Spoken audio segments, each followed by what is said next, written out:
Hey everyone, Dancentral here, and doing another collaboration video with Clickforupdate. This is another Xbox special, and this time we're going to be covering one of the Crash games in the series. This one is Mind Over Mutant. I'm going to be taking this one, and basically this game was published by the company Activision. It was also developed by Radical Entertainment for the PlayStation 2, PSP, Nintendo Wii and Xbox 360. And there was also a DS version that was done, that was developed by a company called TOSE. So I'm not sure if it's toes or it's just literally the letters themselves. Anyway, it was released in North America on the 7th of October 2008, and then was released in Europe and Australia on the 31st of October 2008. Basically, after Crash of the Titans, this is the second game not to have a Japanese release, and this game is also the 5th and the current instalment in the Crash series, though it's actually the 7th chronologically in the main series. So at the moment we're just sort of seeing one of the FMV sequences playing.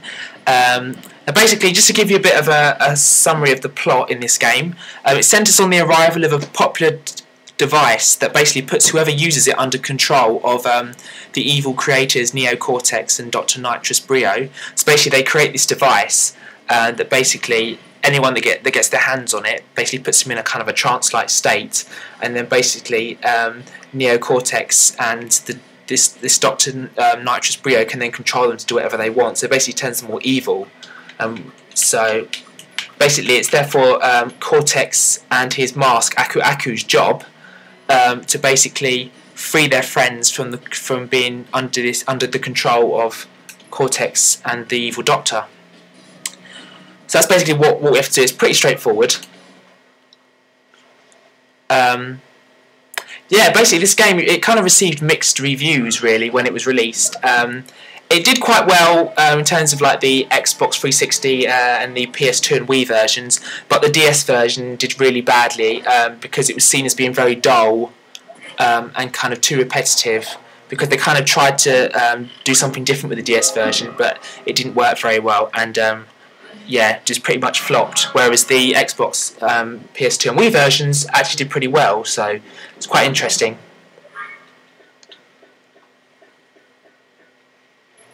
So anyway, let's just get this going.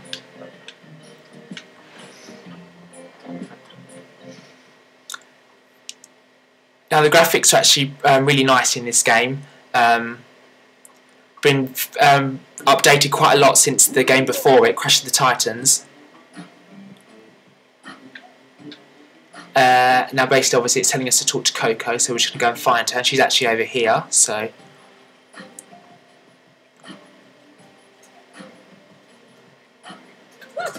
oh, I've just slapped her, I didn't mean to do that.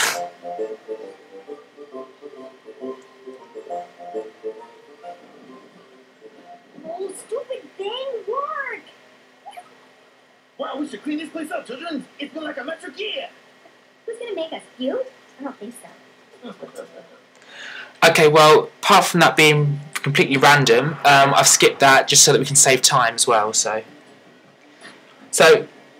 this game couldn't get much more straightforward, to be honest. It actually tells you exactly what you've got to do, not only in terms of like displaying on the screen what you've got to do, also actually, as you've just seen, a camera goes over to the object itself and actually shows you where it is. So it couldn't be easier, really.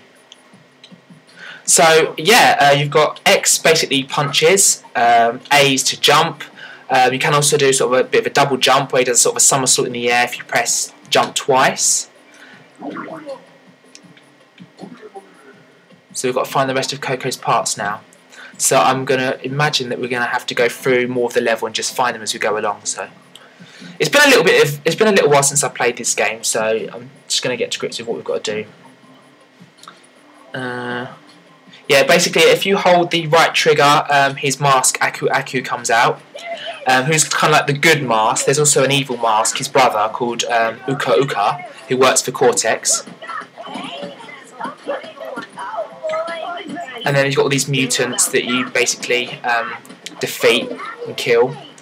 And you've got these kind of blue balls that you collect as well, which help give you more score.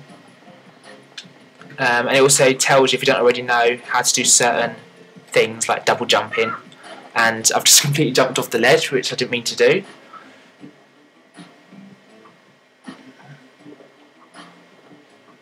You'll notice as well that Crash's mask, Aku Aku, looks completely different to the kind of classic Crash games, which I think is a good thing, because you're going to get that when they update the graphics. I think it works quite well.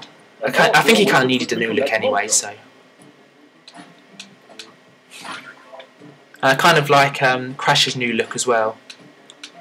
Kind of a mohawk going on there. So yeah, basically, as you see, I've just collected another part of the tools that we need to collect and take back to Crash's sister Coco. And this is to do a chimney jump, so you just keep pressing A and you basically jump from wall to wall. To do a spin jump and get some real height, rotate the left stick and press the A button. So there you go. So you just rotate it and then jump up like so, there you go. And that basically makes you jump higher so you can reach higher ledges.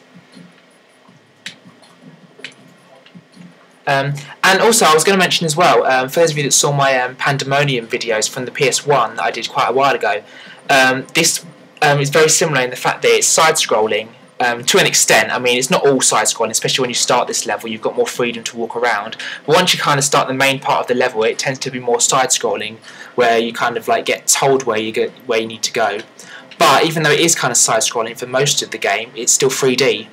So I love games that do that. It does work really well to kind of fuse the two together. So.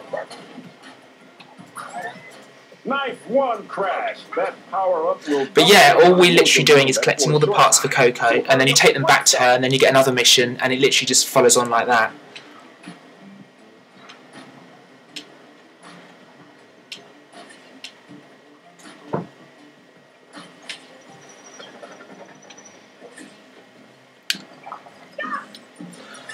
Okay, did not mean to do that at all, but it doesn't matter. We'll carry on.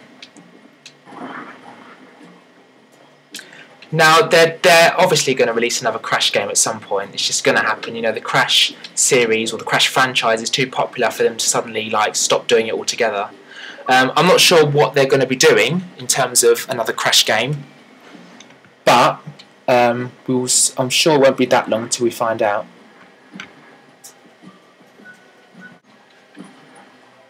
Okay, now you see it says at the top, please reconnect controller. Basically, one of my other controllers has stopped working because the batteries have gone flat. And although the controller's sort of gone off, it's still got this message coming up. So at the moment, I'm just going to have to let it sit there, which is a bit annoying, but it's alright.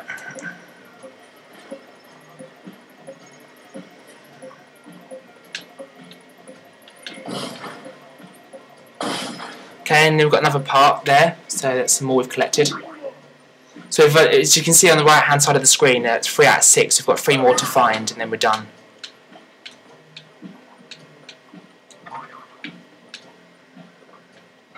Crash, this is the spot where the spin drill move would be useful. Try doing it here to advance.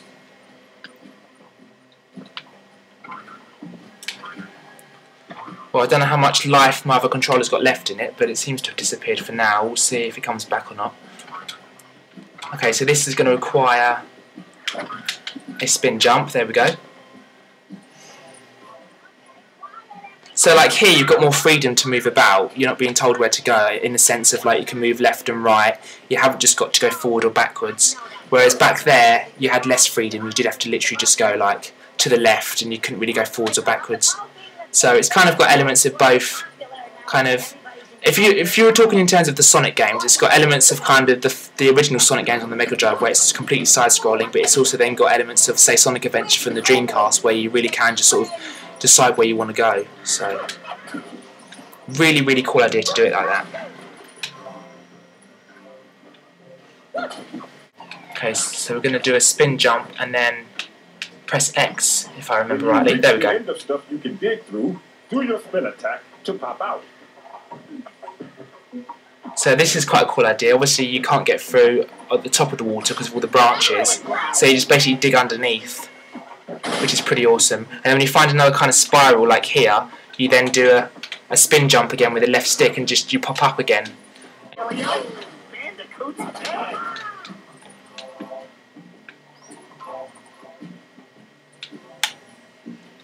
Once again, I do apologise that it kept saying reconnect controller, but there's nothing a lot I can do. Anyway, that's the end of this one. I hope you guys have really enjoyed this one. It's really nice to see what they've done with the graphics and how Crash has kind of come since his days on the PS1, and how Naughty Dog, the company behind Crash, have kind of taken it through and updated all the graphics and everything. But again, I'd really recommend this one. It's very similar to the one before it, Crash of the Titans, in that you've got mutants to fight and stuff. But it doesn't necessarily mean that it's the same or anything. It is completely different. So yeah, definitely recommend this one if you're a Crash Bandicoot fan. And yeah, I hope you've enjoyed this one. And I'll be putting up another shared Xbox collaboration video very soon. So thanks a lot for watching.